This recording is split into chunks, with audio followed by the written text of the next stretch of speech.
Hello everyone, welcome back into this channel, and today I would like to show you the tutorial about the Google Sheets. So the way how we apply or the way how we change the theme of Google Sheets.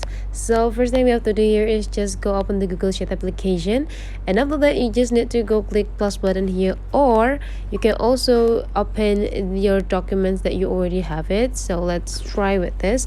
If you can see here, the theme that I use for this Google Sheet is a light theme.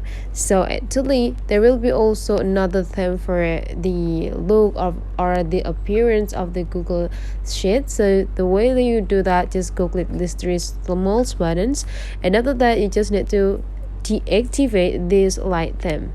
When you deactivate it, so your Google Sheet will be changed into the dark theme. But if you still more like comfortable with the light theme, you just need to click the three small buttons back, and after that activated the light theme. So that's the way how to use and apply the theme on your Google Sheets. If you find that this tutorial is useful for you, don't forget to subscribe into this channel.